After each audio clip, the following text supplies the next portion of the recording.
right, Rob, you ready for this? I'm ready.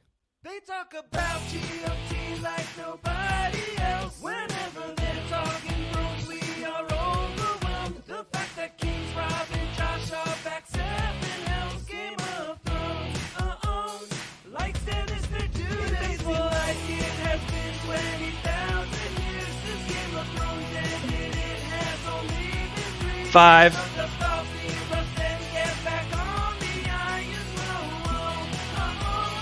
Like Stannis, they're dutiful. Game of Thrones, Rob and Josh are dutiful. Yeah, that's right. The dutiful dudes of Westeros have returned. I don't think I was ready. I know you weren't, actually. I wasn't ready, I don't think. I don't think you were ready. I don't think any of us are ready here to engage in yet another season of Westerosi brouhaha between your brosifs, Rob Cesternino and Josh Wigler. Rob, we back. We back. We know, at least Josh knows Game of Thrones. And Josh we're ready knows to talk about some. it. Yeah. I think Rob knows more Game of Thrones than Rob would like to admit. Rob has forgotten more Game of Thrones than he would like to admit. Yeah. Did we screw up, by the way? Should this have been called We Snow Game of Thrones? No, I think if anything, We Know Nothing. Jon We Know Snow, Nothing yeah. would also have been good branding for this. Better branding than House of the Mermaid Dragon, do you think? Yeah. Okay, well, do you want to set up the House of the Mermaid Dragon concept up top for people who are not exactly sure why this may or may not be in their podcast feeds? I do. I would really love to do that. Okay, so first of all, folks, hi, welcome. I'm Josh. That's Rob. You know who we are already, I hope. But if you don't, we're the two people who've been talking about House of the Dragon and Game of Thrones specifically here in the RHAP and post-show recaps Once Upon a Time Extended Universe back for season 2 of House of the Dragon. But we wanted to come in with a little bit of a different angle. I guess I'm trying to put a positive spin on it already. Rob and I have talked about Game of Thrones and House of the Dragon for many years, a decade, you would say, Rob. Has it been? Yeah, a decade. It's been 10 years. Yeah. It's been 10 years since we started talking about Game of Thrones, and it's a lot of time to talk about one show. It's a long time to spend in the trenches of Westeros. There's kids getting their heads chopped off. It's grim in these streets, Rob. There's blood running through the streets. There's now cheese running through the streets. It's crazy. Yeah, we've really come full circle because I believe it was the second episode, live episode of Game of Thrones that we covered was the death of Joffrey. So, Correct. A king for a king. A king for a king, I think is correct. And also a lot of people are really sort of like, oh my God, House of the Dragon. I can't believe you did what you did. That's so far. And it's like, y'all forget that the Game of Thrones second season first episode began, I believe the very end of that episode, they just like stabbed a baby. We've been here. This has happened. This is Game of Thrones. It is what it is. But it's a lot is part of what it is, Rob. And so it's a lot. It's a lot. So to break it up for ourselves, and also because we are bringing Game of Thrones back to RHAP, which is my return to RHAP after some years away, I have not been keeping up with what's on the other side of the street, Rob. Yeah. I know scripted TV. I really don't know reality TV very well at all. And I used to say I know Survivor. And I think that I could still say I know old Survivor, but I do not know new era Survivor. I have not watched past 41. So all of it is new to me. And as we are back on RHAP, and as I've also been kind of back, much to my chagrin, on social media, I saw the shitstorm that was Survivor 46. I feel like I watched it from a distance. Now I'd like to watch it close up. So what this podcast is, House of the Mermaid Dragon, because I'm to understand a mermaid dragon is a thing from Survivor 46. We will spend, let's call it like 2/3 of our time in the Game of Thrones trenches. 1/3. I think higher. Do you think it's going to be higher than 2/3? I think it's going to be higher. Yeah. So you want to go? My concern. My concern is that the people who are in the Game It's of all Thrones back world half. are like, Survivor is all back portion. It's going to be done tastefully. Where it's all at a point where, okay, I don't care about Survivor. I can turn it off at a certain point. Yes. But enough that if you do care about Survivor, maybe you listen Yeah. to the whole thing. Well, that's what I'm saying is that I think that that secret section, the mermaid part of the house, I think, it's sort of like a mermaid itself. Business in the front, party in the back. Is that not like, are the mermaids not the mullets of mythological creatures? Are they the what of mythological creatures? The mullet. The mullet. Yeah. Business in the front, party in the back. I mean, I guess it like your depends what top you're half into. human Yeah. half, that's who you're dealing with, right? Like Mhm. we're above water human half, that's Game of Thrones. And then back half, holy shit, is that like a fishtail? Is like the Mhm. whole bottom part of your body fish? That's Yeah. a party. Does that not feel like the Yeah, mullet? I guess so. Yeah, I don't think we Yeah. need to really do a breakdown of mermaids to open the show. So that's what it's going to be. We're going to talk about Game of Thrones, Westeros stuff in the front portion, the large front portion of the podcast. And then in the last part of it, we'll get into some Survivor shenanigans as Rob is going to catch me up on everything that's going on in that side of the universe. So we'll set that up more when we get there. That's why it's called House of the Mermaid Dragon. But we are back. And Rob, I know sometimes these shows are a lot. But it brings me so much joy to get to talk to you about them. And I've missed this. I've missed us being in Westeros. We're kind of the blood and cheese of podcasting. Are we? Yeah. Like, does one of us sort of knows where all the podcast stuff is, and the other person is like a mercenary to come in? It's kind of like that. I think it's more like, so I think in this example, I'm cheese, you're blood. So I've been hired to guide us through Westeros and the Seven Kingdoms and Game of Thrones. I've sworn that I know where we are. I know how to find these Targaryens. And then I get a little lost. I'm wandering around. You get a lot lost. I love getting lost. Mm-hmm. And so I'm getting lost and I'm really wandering around in that. And you reach a point where you're like, I just need to start murdering kids. This is too much. Yeah. This is too much. Too much walking. Straight to the killing, please. I haven't really gotten to talk to you about the first episode other than only to the first lady of podcasting, who is, very into the show.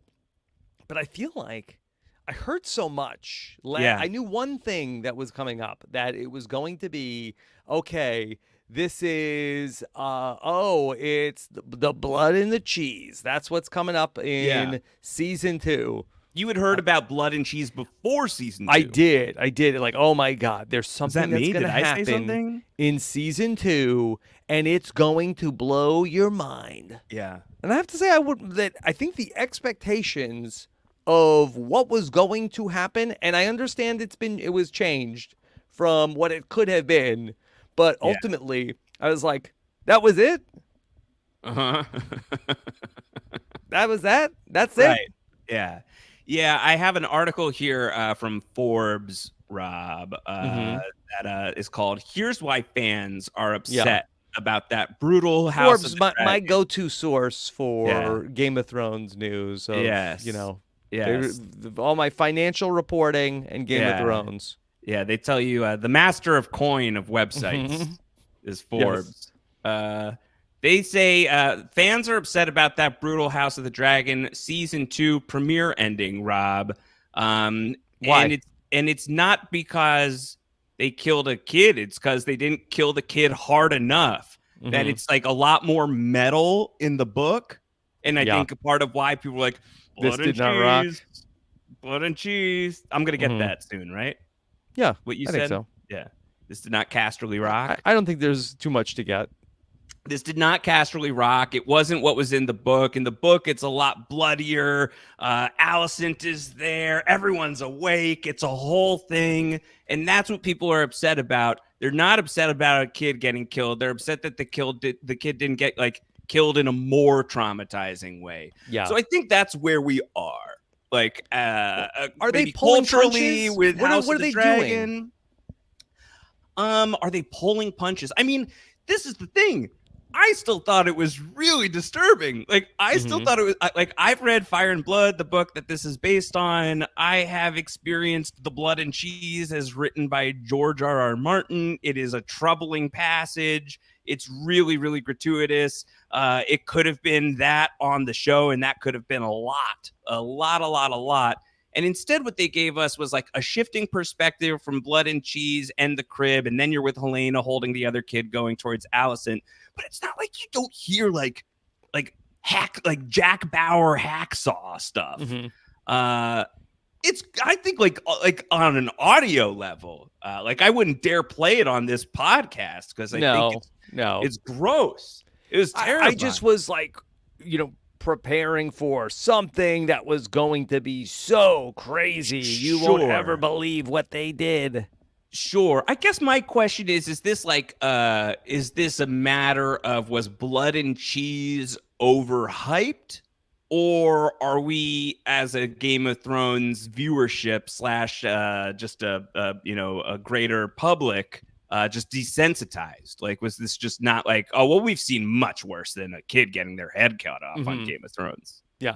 Well, I don't know. That I can't speak to. That an expert would have to come up and tell me that. I think that there was a lot of hype coming to me, and I felt like that the hype was not exactly delivered on. Didn't hit the hype. What did you and Nicole think of the first episode? What was the review at House Cesternino?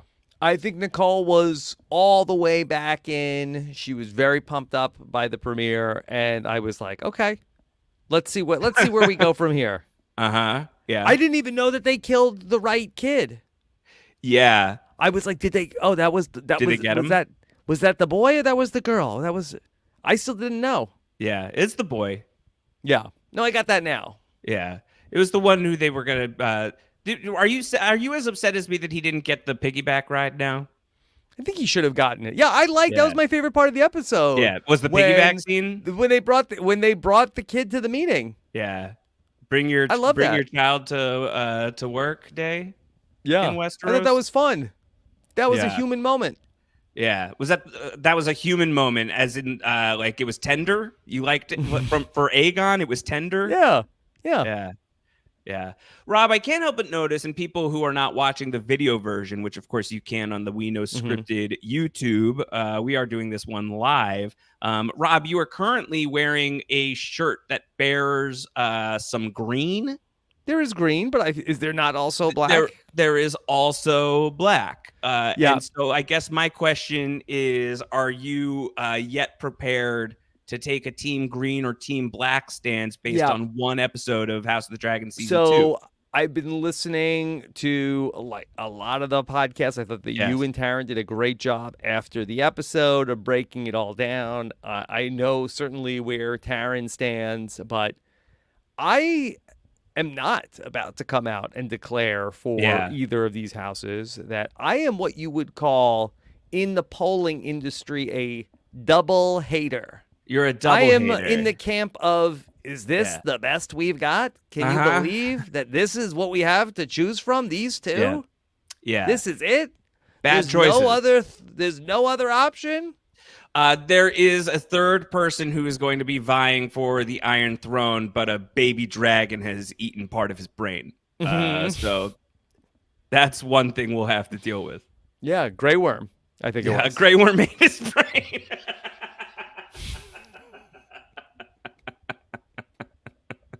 So that's who's coming to save you, Rob. This is I'm gonna wait to see like how this debate goes, but this is the best we can do. Yeah, I mean, I do think that the choices are not great right now. Color me Team Black all the way going into the season 2 premiere, but after Daemon Targaryen basically orders a kid killed, it's hard to root for them anymore. That being said, I believe it was on the TV for Real podcast this week. Mike and Sasha had a really funny conversation with Bryce about all of this, but there was like some observation of no one's even mad at Daemon about this, like in the fandom. Like Daemon is way too bae. But did he order a kid to be killed? The show has had some very convenient edits. I do think that the editors of House of the Dragon may be Team Black, because Daemon comes and tells Blood and Cheese, kill this guy, and there will be so much more money waiting for you. And they say, well, what if we can't find this guy? And Daemon says, we don't know. we cut away. Yeah. We don't see it. They don't let us see what Daemon's orders are. To me, this is a little bit more like on Instacart, okay? I'm going to send the shopper to the store. This is what I want. And sometimes then they don't have what you want. Yes. And then the I was going to call them the Dasher, but the Instacart shopper, they have to make a call in the field judgment call. Yeah.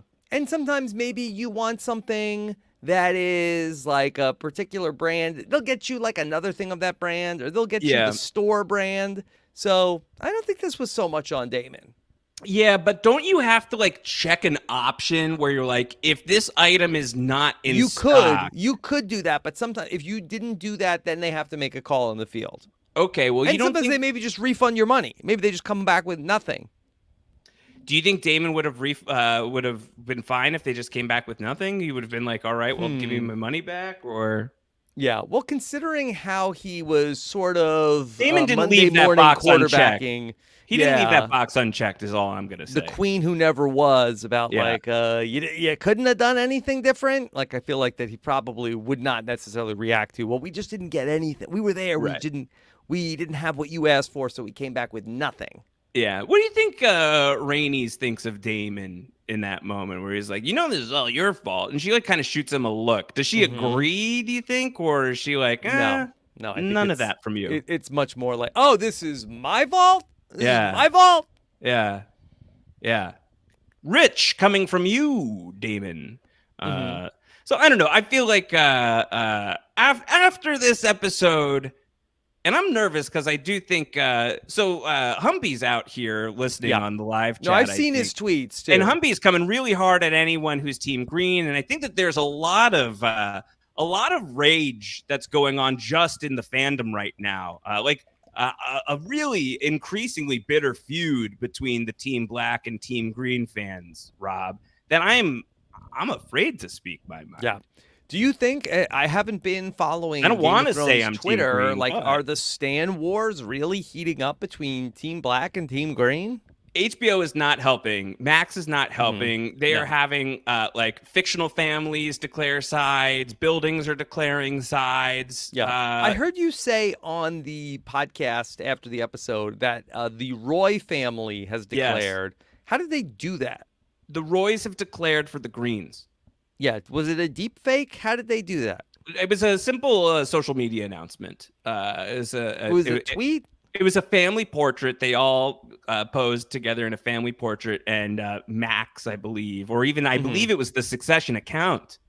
Let it be known that they were flying their banners. What about the Sopranos? Have they declared? Haven't seen where the Sopranos landed on this. I'm trying to. I guess this is a good question is where you think the Sopranos... this might be a good question is where do you think the various HBO ensembles would cast their loyalty? Yeah. I feel like the Sopranos are probably Team Green. Team Green? Yeah. Tony was Team Green. He was in Waste Management. He was in Waste Management. Boy... I don't think they like I should say that I don't think that all of the Roys were probably Team Green. I'm sure that there was like some arm twisting that had to happen. Like clearly Kendall is all about F the patriarchy, Team Black all the way. Like he's a Rhaenyra supporter for sure. Yeah. So what about Carrie Bradshaw? Has she Carrie declared? Bradshaw, I think, is probably ride or die Team Black would be my guess. Okay. Yeah, she's been she and Rhaenyra and Alicent were really tight once upon a time. But the fighting between Rhaenyra and Alicent, I think Carrie probably took Rhaenyra's side. It's really based on nothing. I think that the Blacks have better as far as Larys goes, I mean, she does have like a shoe thing. Sure. That's a good point. That's a good point. How are you feeling about Larys in this? Larys making little tiny moves. We were talking about how he's like a little fingerish. Yeah, days. I like that kind of stuff. The backroom politics of it all. So was that part of why you liked the small council meeting probably the best? Yeah, I like to see like just the process playing out. Yeah. Is this a reason to be Team Green over Team Black for you, Rob? Because we're going to be in those like really dimly lit Dragonstone scenes Yeah, for Team I kind of Black, like but that. Team Green's got the small council. Mm-hmm. Yeah, I mean, I stand by being a double hater. I could be swayed, but I think I'm probably a little bit more of the Team Green. Now, if he disliked Team Black and Team Green, would that make Bill a triple hater? I'm not sure. Yeah, I think it would. Where would Barry pledge his loyalty? Team Green or Team Black? I don't know enough about Barry to be able to make that call. It's waiting for you. It's waiting for you. If you had to guess, Rob, the House of the Dragon premiere did better or worse than the initial House of the Dragon premiere? I think that performance-wise, ratings. Yeah, ratings-wise. Ratings Nira. I would say that it probably did not as well as the season 1 premiere. Yeah, this is correct. House of the Dragon season 2 premiere viewership is down versus the series launch. No, I get that though, but I mean, I think that's 7.8 million. Game of Thrones. Yeah.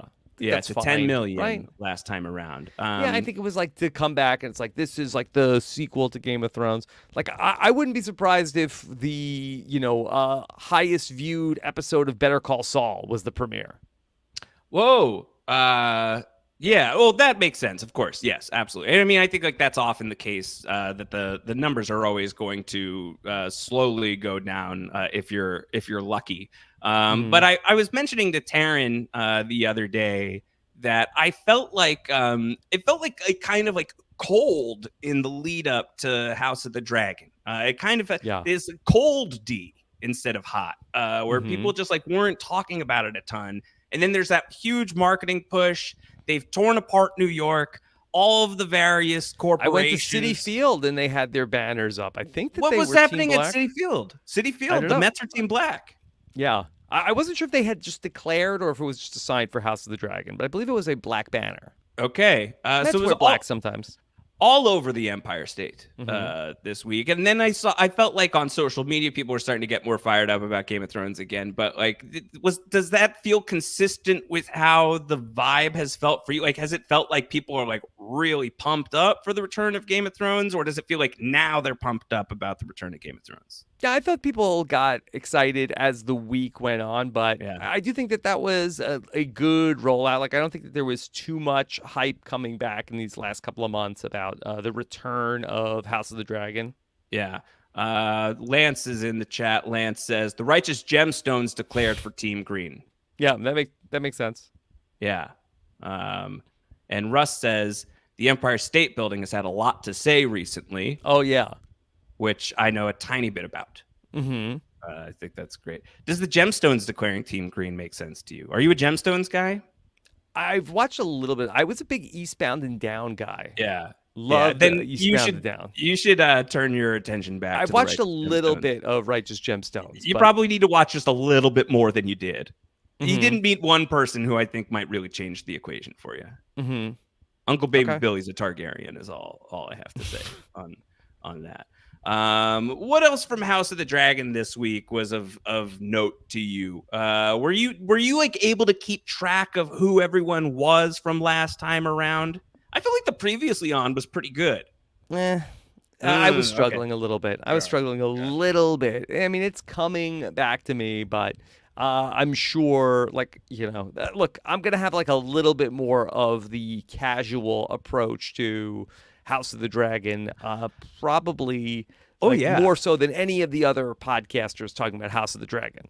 Honestly, I'm thrilled for it. I think that sort of my take on Survivor over the last couple of years had been that like the more casual my brain has become towards that show, the more that I was enjoying it, which is why I'm really excited. There's a point of diminishing returns. You know, sure. that's why I'm really excited to re-engage it now, because I feel like I'm not even casual anymore. And I think that maybe with this franchise too, I think the more casual you get with it, probably the more you end up enjoying it. You were talking with Taryn about it being more of a vibes show for some people, and I think that I am certainly like in that camp. I think like sort of like Game of Thrones at the peak of its powers, like I was very deep in it. Certainly, your career has been, well documented how deep you were in it. But I think as of right now, coming into season 2, like I'm here for the vibes.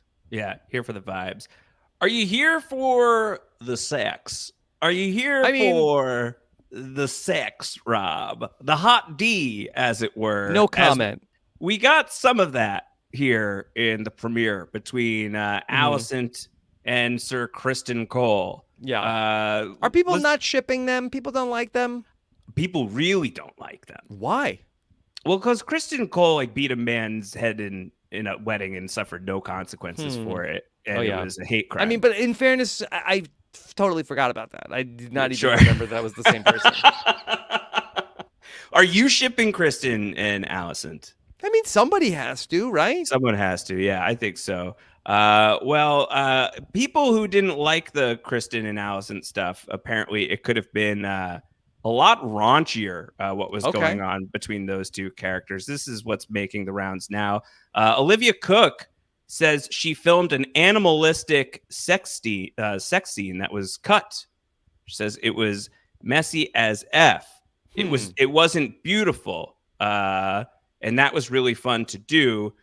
But apparently the showrunner says we weren't learning any more about the characters, which Olivia Cook disagreed with. Olivia Cook wanted the animalistic sex scene to be on the show. Should HBO release the animalistic sex scene cut of the House of the Dragon season 2 premiere? Well, if they put it only on Max, I think it could help. You think that would drive viewership to Max? I think, look, I mean, maybe back in the day. I mean, back to like build the whole brand around Max. I think that they're really going to stick to what was working for the Max brand. Yeah. Rob, we are talking about House of the Dragon, but we are also just talking about Game of Thrones writ large. And there was really big news this past week that the next Game of Thrones show is not only greenlit, is not only cast, but indeed has begun production. And there is... See, I know nothing about this. Yes. So here is the video version. Yes. Yeah. Okay, good. I love these headlines. I'm learning so much on this podcast. For the video version, I am pulling up an image from the upcoming Game of Thrones spinoff called A Night of the Seven Kingdoms, which I know you used to read the original Game of Thrones books. Did you read any of the novellas? Did you read the... No. Have you heard of Dunk and Egg? I have heard of that, yes. Yeah. Do you know what they are? No. The person you're looking at is Dunk. Mm-hmm. I went to Dunkin' the other day. How was it? Yeah, it was pretty good. What did you get? I just got a coffee, but my kids got munchkins. Okay. Did they got like some them? Free munchkins also. Well, I would hope so, because if you were paying for them... We sent my 8-year-old up to the register with a $5 bill, and he asked for 2 munchkins. And I don't think that anybody has ever asked for that few quantity of munchkins before. And the woman just was like, you can just have them. Yeah. That's good looking out from the lady. Or like really smart maneuvering from your kid who knew like, this is the way to get some free munchkins. Back in my day, have had a few Dunkin' egg sandwiches bacon on a bagel. That's pretty good, especially open 24 hours. Yeah, that's my Dunkin' egg. That's good. Dunkin' Egg. These are the protagonists of a series of novellas that George R.R. Martin has written. So like actual fictional prose. As opposed to the historical, like the fake historical fiction of which House of the Dragon is based on, like actual stories with arcs, with dialogue, with characters. really fun stories. There's 3 of them that are out so far, I believe. And George R. R. Martin has threatened to release like up to like 20 more or something. When you like say that. he's threatened to release 20 more, is this like, you know, if we don't meet his demands, he's going to write more of these? No, I don't think that he's actually going to do it, obviously. He hasn't written a single book, you know, that he's had many years to write. It's been post-show recaps came and went, and not a single new book in A Song of Ice and Fire dropped. My problem is like, oh, well, I'm going to, you know, find the time to write these novellas. It's like, dude, no, you're not. You're going to abandon the novellas. You're going to stop writing them. You'll have some competent storytellers and TV people work on your Dunk and Egg miniseries instead, and have them finish, give them the blueprints, and go back to work, sir. For me, just to follow this, Dunk and Egg is like a fictional book that's written in the Game of Thrones universe. That's like a book. No. So it takes place in the same universe. It's Westeros. It is sometime after House of the Dragon and about 100 years or so before Game of Thrones. I think maybe less. Okay. And it follows this warrior you see on screen, this strapping guy, this lad, this man, this knight of the Seven Kingdoms, Rob, who is played by Peter Claffey, is playing the knight named Dunk. Peter Claffey, who I believe was an athlete before and after. He's named Dunk because he's very tall and he can just like put a basketball through the hoop very easily. Right? Yes. That's basically it. His name is Sir Duncan the Tall. Is his name. Yeah. So it follows Sir Duncan the Tall and Egg the Small, who is basically his squire. And that is going to be the show. In the books, they get into misadventures. It seems like every season is going to cover one of those misadventures. So this is going to adapt a book called The Hedge Knight. That was really fun. I think this could be really good. The biggest thing for me, Rob, on this is that we're going to be like, I do think we're going to soon be living in the world again where you get a new Game of Thrones show every year. Because they'll have one of these next year. In 26, we'll get another House of the Dragon. Yeah. We'll by 27, we'll get the new show that George is talking about doing. So then what I'm saying is we're in business. Well, we're in business. We're in business, sure, but with a sinking ship? Yeah, well, here's my question. Okay, and I know that there is the new tastemakers is out talking about the Acolyte, right? Yes. And I just think, are we like sort of like when Disney Plus got going? It's like, hey, we're gonna do all this Star Wars stuff and the Mandalorian, a lot of excitement. Mandalorian season 2, but now like we're gonna like keep pumping out more and more Star Wars shows, more and more Marvel shows. Are we witnessing the Disney Plusification of the Game of Thrones franchise, where that there was going to be so much Game of Thrones that it's going to be put out at a point to a degree that it's not going to be an event every time Game of Thrones comes on? Yes, I do think so. I guess, a question that I was going to ask you is like, is one of these a year too much? And I feel like that question is really born out of being used to having like 4 Marvels dumped a year, 2 Star Wars dumped a year. And so like one of these shows a year doesn't seem like that bad. Yeah. And that feels like a concession. It feels like I've already lost. It's like I've already given in. If you gave us 10 episodes of Game of Thrones every year, even if it was different franchise, but I don't know how I feel like you're going to get more than that. Yeah. If you're saying that House of the Dragon season 3 is already filming.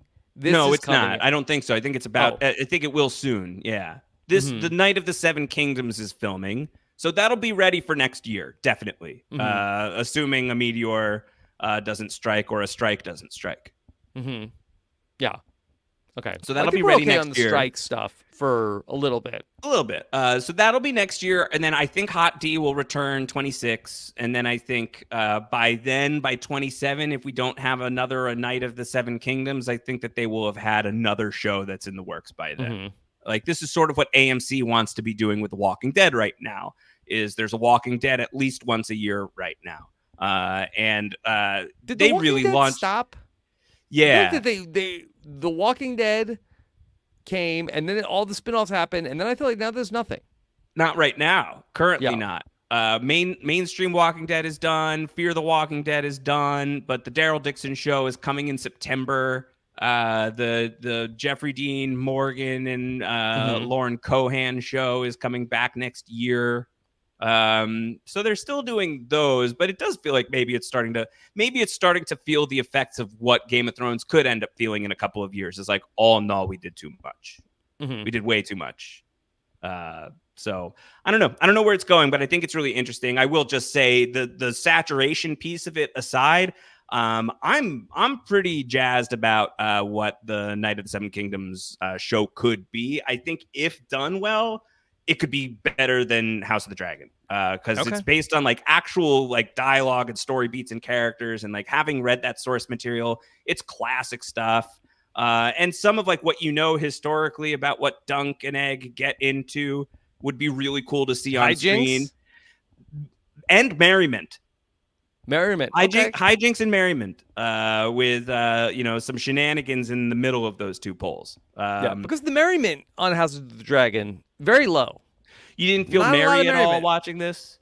I mean, again, the part I liked, I think, was when the baby was at the meeting. Yeah.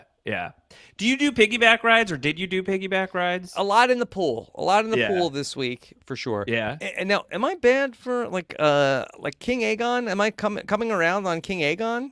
Well, Rob, his poll numbers are up, right? Be very careful what you say, because the more you say that, the closer it sounds like to you being partial. Mm-hmm. And you'll have to pick a side. You're leaning green. You're like, if I gotta vote, yeah, you'll vote green. It seems like. Yeah, but poll me again next week. Well, I'm an undecided voter. He wanted to make a Lannister do boar on the floor, which I think is always a good idea. Good, we love that. He wanted to give the guy like all of his goats back and then some. And then like Otto was like, you can't do that. And he seemed to feel really bad about having to say no and do take backs. Yeah. And I feel like I've been in that position too. Somebody's like, can I have this? And I'm like, yeah, okay. And then somebody's like, actually, you really can't let him have that. Yeah. I'm not gonna say but who. then you go back to the person. Like, that's you're screwing everything up. Yeah. But then do you go back to the person like, you have to give that back? Depends. It depends. I said they could keep it, so I'll just be better next time. I'm getting a spam phone call. Let me. Yeah, I'll just decline. Declined. Just like he declined the goats. But then he told like the Smithy. He was like, "Hey, Smithy, you get what you want, and I don't even care what my knuckle says." Yeah, I mean, kind of a bad deal for the Smithies, right? Of like make us a bunch of stuff and we'll pay you later. Yeah, but he say he was going to pay him up front. He's going to give him a little scratch, enough a little moolah. We're not doing that. Yeah, I had read, or it sounds like that they're going to do more stuff with the small folk this season. Little upstairs, downstairs. Yeah. There could be a little of that. Honestly, I'm not super interested in that. Not that I am not very, very empathetic to the plight of the small folk. Because I certainly am. I don't think you're going to get a ton of this. Okay, because I feel like that on a show that I enjoy very much, on For All Mankind, I feel like we did a lot of that in season 4, and it was not my favorite thing. That show is halfway bad, right? Now, officially? Because it did 4 seasons, and 2 of them are not good. So it's half bad? I didn't think that, I wouldn't say I was all the way out on season 3. Yeah, they really doubled down on Danny, though. Yeah, but season 4, not ideal. A lot of double haters on this podcast when it comes to Danny's. Hate Danny for All Mankind. Hate what they did to Danny. on Game of Thrones. Yeah. Rob, you got anything else on Game of Thrones before we shift Can we to talk the about the mermaids? Stark rock draw? What the hell is that? Stark rock draw. Yeah, Stark rock draw is a lot. Stark rock draw is really, it was like northern rock draw. I think this was actually kind of cool from like the genuine like Game of Thrones nerd standpoint of like, gosh, the times really end up changing because like. So there's 10 Starks, and they say, okay, today's the day we're gonna pick one person to go live at the Wall and be celibate for the rest of their lives. Yeah, eventually you would think that they would end up losing all the Starks if they keep doing that every year. They send one a year? That's what I thought. I think it's at the North since one a year, and it's like every 10th person in the North ends up like getting picked. But it could be a Stark. And it could be a Stark. The Starks are not above this. They're not above it. And so we watched a Stark draw a rock. Wow. They got purple rocked to the wall. Mm-hmm. And back then, it seemed like it was an honor. That it was you were getting you were fulfilling your destiny, by doing this. Just a lifetime appointment to the Wall. Yeah, but I wouldn't mind if I had to go serve a couple of years at the Wall. Yeah, but it's a lifetime at the Wall. A lifetime at the Wall. Like if you wanted to make a law, like everybody has to go serve a year at the Wall. Like okay, that's good, but because they send prisoners there. Yeah. They do, but I think that I think that was the point, that I think at this time it was a lot more robust and filled with people who like this was like a culturally like, okay, you were born in the North, you may have to go and serve on the Wall, but if you do, you are protecting the realm, and it felt like honorable. I wouldn't mind going for a little bit. Yeah, I would probably mind, but at least it's like, okay, well, let me go I'll put my time in, come home. I think of the fantasy worlds that we've covered and like the places you could possibly go, spending just about any time on the Wall, I think would be really close to last place for you. Yeah, I mean, I hate the cold, so would not want to love being at the Wall. I mean, I like the sense of the brotherhood, the camaraderie. Yeah. I mean, I feel like that seems. There's a draw to peeing off the Wall too. Mm-hmm. Yeah, but there's a call towards that. Mm-hmm. But other than that, what's there to like? What's there to like? What's there to like? Mm-hmm. Yeah. Although you could go to Mole Town, right? You can go to Mole Town. I mean, Mole Town does sound like that's a vibe. Mole Town is a vibe, and folks, don't forget that The Mole is returning. We're going on to Mole Town to in Netflix a couple of weeks. In a couple of weeks. So Rob, myself, Jess, and Brooklyn Zed are gonna be going to Mole Town. We're going back to Mole Town. Make sure you subscribe to the Mole Patrol feed. Should we rebrand it? Mole Town? Mole Town? Do we need a Mole Town segment on House of the Mermaid Dragon? I don't know. Probably not. Probably not. Yeah. Probably not. Anything else on Thrones, Rob, before we shift this thing? Let me just look at my notes app. Yeah, let's go through the notes app. Did we not cover something that you wanted to make sure you did? Oh, there were no coffee cups. There was nothing that seemed like cups, no one was really complaining about the brightness. Everyone thought it looked right. No, by and large. But I was asked recently on an episode of Rob and Akiva Need a Podcast. Sure. We called up the listeners and asked them how they were doing. And I saw you were a five-timer. And I was asked, Rob, what's something that you irrationally hate?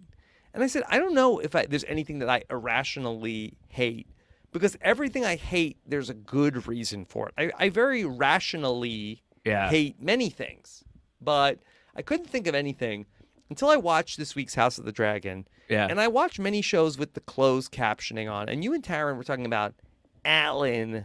Yeah. From Game of Thrones. And I believe Alan, the spelling, is it Alyn? Yes. Is Alan? Yes. And I think that might be one of the things that I irrationally hate the most is the Game of Thrones has many names that are normal English-speaking names, but they all have the dumbest spelling that you could imagine. Yeah. It's like, give them a name like Narnuk. Don't give them a name that's Greg. Oh, that's Greg. GRYGHG. Greg. Greg. Even there's a Rob. There's a Rob on the other end. And Rob with 2 B's. Yeah. Well, nobody normal has that name. Yeah, you famously are not a fan of a Rob with 2 B's. Yeah, I hate it so much. Like you hear a name and it's like, all right, wait for it. All right, what's the spelling on that? Wow. In the chat, Chase says, I know someone with that name. Greyg. Greg.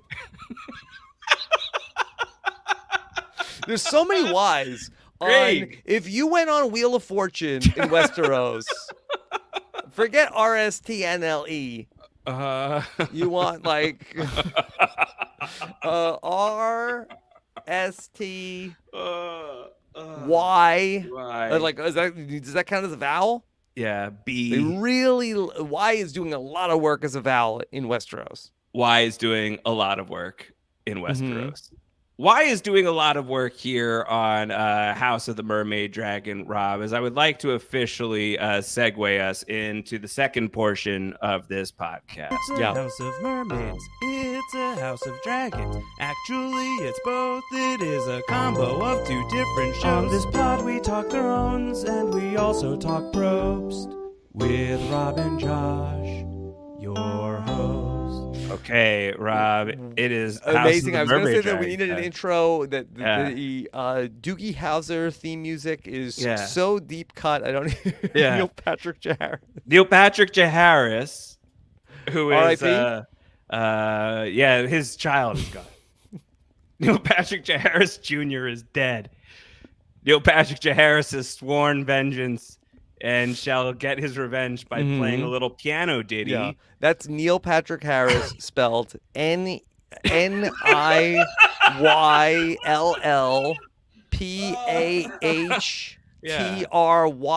I believe that's actually Niall who participates in the opening theme song for this podcast.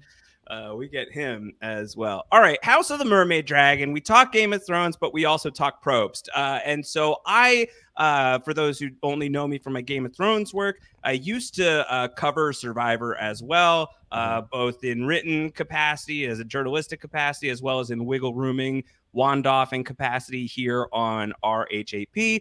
And everything went perfect with that, and now we're here. Everything went fine and totally great, and yada, yada, yada. Here we are. And so I haven't watched the show in about, when was 42? 42 would have been 2022? Of 20, yes. Right? It was I believe the spring of 2022. Spring of 22.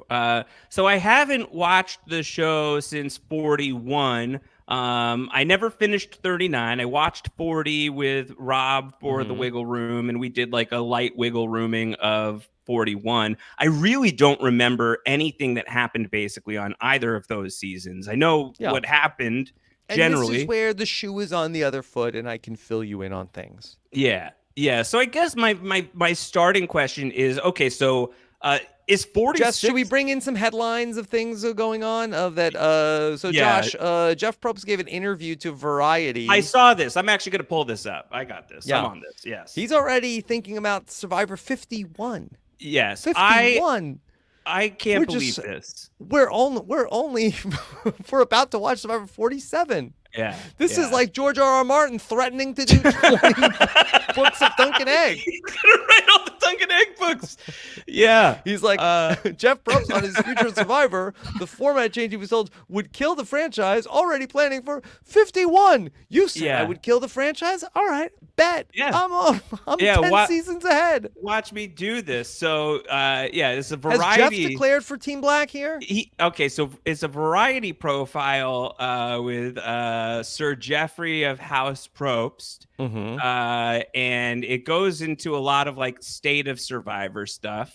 and some things said in here that sound The word like Probst is a little bit of a Westerosi spelling, I have to be honest. That's how would not you usually think to spell Probst? well, just in terms of like letters that are strung together that you don't see in any other words. Like I have my it's got a little bit of that.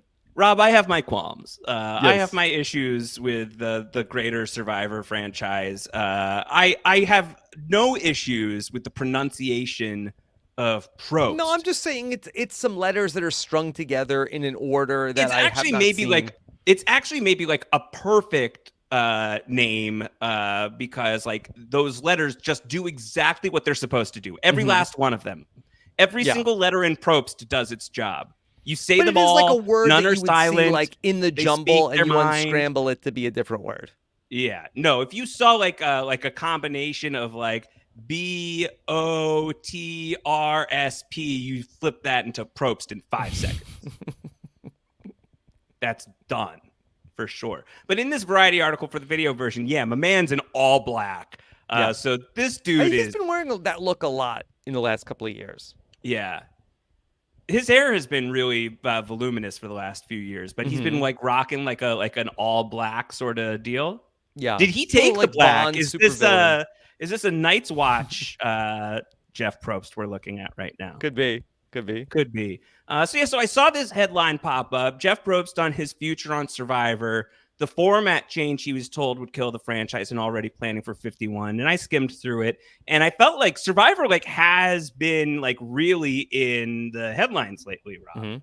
I feel like there's been a lot going on in the Survivor space and the mainstream press.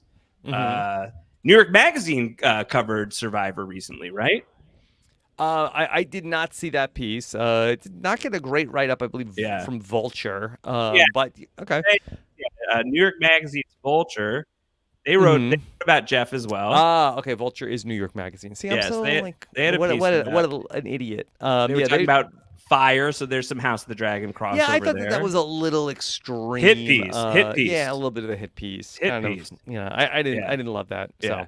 So is there like anything to like? Oh well, we're getting back out there. We're changing this narrative before it starts. We gotta get out here. We gotta put Jeff on Variety right away. But so what's the general state of it from your perspective? Let's put you on a Variety cover, Rob. Can you like catch me up on what it's like to be in this world right now? Because I really what's it like to be in the Survivor world? Yeah, like is it very different? Has it changed? Did I keep hearing new era this, new era that? Like, how different is it really? I mean, that there are certainly things that are different in terms of like the form. Like they're very married to one specific format in I guess Survivor. Like whereas like Survivor, my armchair thought is that it would be like really samey. Does it feel really samey? It's almost like that they would come into every single Survivor season and say, okay, how do we make this season different than how do we do something that we haven't already done before? Or how do we keep the people on their toes? Whereas I think that they really sort of are very pot committed to, we figured out the best version of Survivor and we're going to run it back the same way every single time. We're not going to do a lot of things that are going to be very different. We're going to find great people and then put them through the same car wash season after season after season. Yeah. Now, I recently went through the car wash with my dearly departed car that we had for 14 years that we washed and then found out like we probably had to get rid of it. So why did we wash it? I guess like it was nice to bathe it before it died. Yeah. It's like, taking a pet to Burger King before you go to, one last stop. That's it. To that final Grimace in the sky. No, Grimace works for McDonald's, right? Works for the Mets. Does he? Yeah, that's a long story. Is there a guy named Grimace who works on the Mets? No, literally the real Grimace. The actual purple Grimace is working for the Mets? Yeah, the literal Grimace throughout the first pitch for the Mets, who had been just in a tailspin. Is that his first name? Literal Grimace. The Mets gave him a jersey, and the Mets have gone 7-0 since Grimace throughout the first pitch.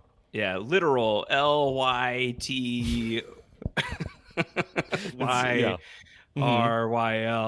It feels like perhaps it's a little samey as some of the vibe that I get from Josh in the chat. Exactly, several things have changed. So does that translate to seven things have changed? Well, you have watched now the 2-hour premiere of Survivor 46, right? You think that I wouldn't week zero this thing? Oh, you week zeroed it. Okay. Oh, you think I would? All right. Well, I was like, right? boy, we're really doing a lot of setup for this first no, episode. God, no, we're almost done. Okay. Yeah, like okay, so I guess I should say this, like, I want to talk about Survivor, but I can't just jump right in. So this is not going to be like a 1-to-1 episode 1 to episode 1. That's a very Wigler-esque move of like we're talking about getting ready to watch the thing. No, we're talking about getting ready to watch this, and in fact, I think of this as sort of episode -1 when it comes to watching Survivor 46, because I don't even know who these people are. I haven't done a preseason. I haven't done anything. Yeah. Next week, I would love for you to like talk me through some of the people before I even start watching. I would like to do a mini bit here that you're never going to watch Survivor 46? No, I'm going to watch it because there's only 8 episodes of this House of the Dragon, right? Right. Yeah. And there are 13 episodes. We'll fit it in. Mm-hmm. Yeah. We'll fit it in for sure. Mm-hmm. I'm going to watch it. I would listen. I would not drag you along into this, Rob, and just do like a bit on you. No way. We're friends. We're colleagues. You're my superior now, in fact. So I wouldn't deign to do such a thing, or even dorn to do such a thing. No, I want to get like I would like to hear from people like, what should I expect? Like, what is it going to feel like to go back to one of these seasons? Do you, Rob, like, can you tell the seasons apart right now? Like, if I can tell by the people. I mean, it's the same. But like, do you confuse like the plot of 43 and 45, or like just like from hearing like 45, you remember which one is that versus which one's 43? Yeah, and do you think the average super fan feels that way? I'm so in it. Like I spend like, 4 months of my life, like, rehashing, the thing that happens every single week. So I don't know, like for a normal person, what it's like. So I'll tell you what I'm thinking is I would like to like preseason this to some degree next week. I would like to pull up like a cast photo. I have the cast photo ready if you wanted to do it now. Like if you wanted to not. Well, let's save it for next week. Week 0 this thing, but like we could do it. Yeah. But what I would like to do is I would like to go over these people. I'd like to know a little bit more about like what casting has been like generally. And then I feel like I want to like watch the season in arcs. And I have some sense of what some of the arcs might be. I think that I probably have to watch just the premiere on its own, because that seems like I missed an entire generation when it comes to the first one out legacy. Yeah, I mean, I can work with you on this. Yeah, and then I feel like there's the Banu arc. I know 2, 3, what that 4 is. Yeah, right. And then there, you could probably arc it out from there. That's what I want to do. So we'll start talking about the cast next week. Week after that, I'll watch the premiere. Week after that, the Banu arc. And then I don't know what the rest of it looks like, but you probably could figure it out. Okay. All right. Does that sound fair? That's exciting. Reasonable? Yeah, I would love that. And I also, that if anybody is like, does Rob even really care about this show? That, look, I am traveling this week, but I will be, a little bit more prepared coming into. Are you getting is this happening live? Or people being like, Rob doesn't seem into it? Yeah, well, I just feel like that I'm sort of like very much I'm like always thinking about what are the listeners saying. I think what the listeners are saying is this is people are gatekeeping the House of the Dragon. No, they're saying this is a great podcast spelled GRY letter 8 Y. So I think that's how we're doing here. So tiny bit of Survivor, really not talking a ton about it every week, but we will go through it a little bit by bit, talking Survivor 46. So cast preview next week is the game plan. Yeah. Okay. Well, I am so thrilled to be back. I'm thrilled to be back. I'm thrilled to be back with you. Thrilled to be back with the royal you here at RHAP. We've got a couple of final comments from Lance. Narnook, long may they reign. Yep. So big thanks to Narnook. Chase says, what listeners don't know is there's a giant pizza on Josh Wigler's wall. Yes, you're missing that if you don't watch the video version of this, but you can get all of the RHAP scripted content. And there's a lot of it now. It's great. Rob has a website.com/subscribe. Subscribe to the We Know Scripted TV feed to get shows like House of the Dragon recaps, to get the Tastemakers, in which Taryn and Grace will tell you which shows are good and which shows are bad. TV for Real, where Mike and Sasha are taking a reality star to the club every single week to talk about scripted TV. You got the House of the Mermaid Dragon here with Rob and myself, and you get the weekend program at the end of the week with myself and the great Antonio Mazzaro. Love the weekend program. Did you enjoy it? Did you like the weekend program? Yes, listen to the full thing on the weekend, like I'm supposed on the weekend. It's a Saturday morning drop. We're here for your I listen weekend. To it Sunday, but yeah. That's fine. You could listen to it during the week as well. It's really like we're dropping it on the weekend. So like, you get to the weekend, you're bored. Like, I don't have a new thing. Now you do. It's called the weekend program here on RHAP. So make sure you're subscribed. Rob has a website.com/subscribe. It's got all the YouTube info as well. Ratings and reviews, if you can pour them out, we would love it. It's great. It's helpful here, especially at the start of a new project like this one. Rob, next week, House of the Dragon, episode 2, and a Survivor 46 cast preview on week 2 of House of the Mermaid Dragon. Exiting week 1, you're trending green.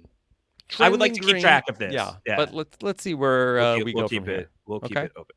All right, folks. Well, that'll do it for the first episode of Rob and Josh in the House of the Mermaid Dragon. We will be back next week with more. Until then, take care. Bye.